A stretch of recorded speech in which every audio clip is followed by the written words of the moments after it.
Well, this is a little video I'm going to call America Then and Now. It refers to my life back in the late 50s and early 60s, maybe through the 60s. And the way things have changed. For an example, I think I was in the 6th grade, and one of the boys there, he brought his .22 in with a rifle, probably a single shot, nothing new. Old one, probably everybody had old stuff, but he brought it in and showed it around to the other kids and even the teacher. They all looked at it, yeah, nice gun. He set it back in the car, and that's where it sat until time to go home.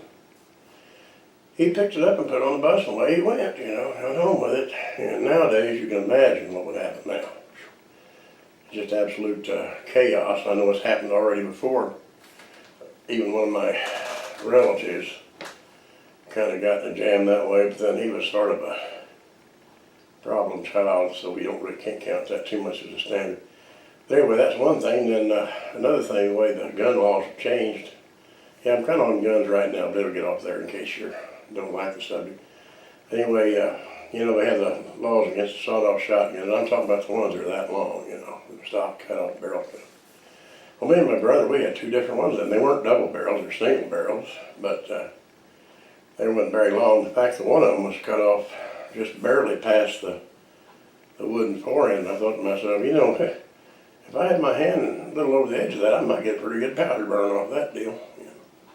Well, obviously, you'd probably lose a finger at best. But anyway, we'd walk up and down the road with them. Wasn't mean to hurt nobody. We just had them, Maybe shoot a can here and there, but didn't shoot many because you couldn't afford shells. So that was one thing that was different. Nowadays, I don't know, you can get a permit for it, but I guess it has to be, I don't know, factory made. I don't know what the laws are on it, but it's a real trick to inexpensive to own a sawed-off shotgun to that extent. Now, I've got some that are 18 inches or 18 and a half, and that's legal.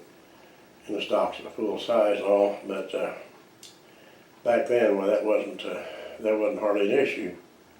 And also, like on the way things have turned out now, you've got a cell phone every 50 feet, it seems like. And when I was a young guy, I had my license, so that'd be past 63. Anyway, we'd drive down the gravel roads in the evening before dark, and the rabbits were thick out there. I mean, they were actually, in 2-3 miles, you'd see 15 rabbits sitting on the edge of the road eating that grass or in the center. I guess they didn't maintain the roads that well. We'd plunk us off 3 or 4, take them home and eat them.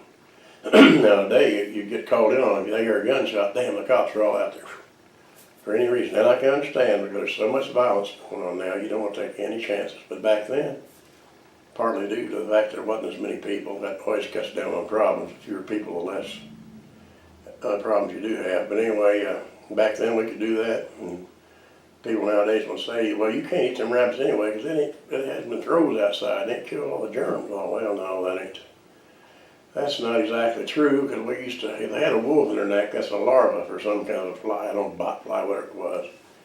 Well, we just cut the thing off back, cut the neck off way past that down there. We take it home. First of all, we always soaked everything overnight in salt water, any wild game like that, pretty strong salt water.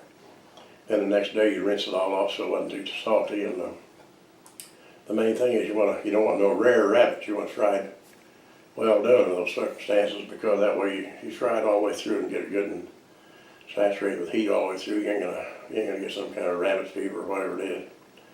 And then another thing is a little different back then. When I was a youngster, we'd pick up soda bottles. They were glass bottles, and the first ones we started picking up for 2 cents a piece. You take them in and turn them in for money. And that finally went to 3 cents, then to 5 cents, then to 10 cents. Then they quit using glass bottles and started going to plastic. In this state, you don't get a deposit back. I think in some of the eastern states you might get a deposit back on plastic bottles just to keep them out of the landfills or whatever the case may be, or keep it off the highway. I don't know what it is. Anyway, that was a little money source for us young kids out there.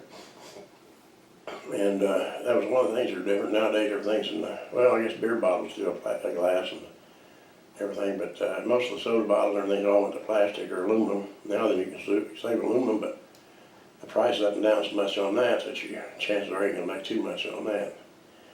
And there's a lot of other things that's different, but I don't want to really ramble on too much. My first car was a 55 Ford convertible. That's the one we did so much of our rabbit hunting with because it was handy. You shoot over the top there.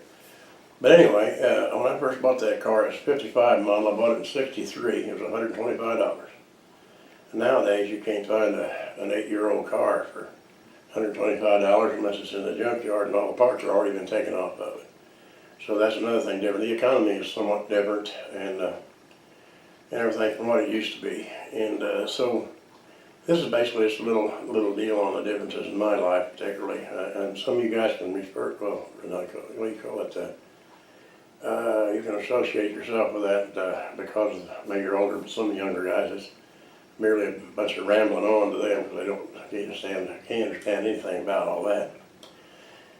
And in my opinion, the music in the older days was more relaxed and easier, even though there was rock and roll was pretty much of a jive to it. There wasn't all this bam wham and all that with beating the drums so bad and all that, and tune guitars like we got nowadays. But anyway, that's another deal there. I guess because I'm an old timer, I'm sure. So, well, then Hillary Clinton coffin bells, so I decided I'd just cut that last part of that out there because ain't nobody wants to hear you sit around coughing and go on. So, but anyway, that's about the end of it. Anyway, I think covered most of that. The things that are different back then and now, I suppose all of you can relate to some kind of a difference in your life from the time you're, even though you're not too old at this time, you're still. I'm sure things have changed a lot when you were just a kid. Well, anyway, I'm gonna get off there and quit rambling around and everything, so we might do another one of these, a little different variety sometime. Anybody seems to carry anything at all for us, so. All right, thanks for watching, subscribing, thumbs up and all that, and we'll talk to you later.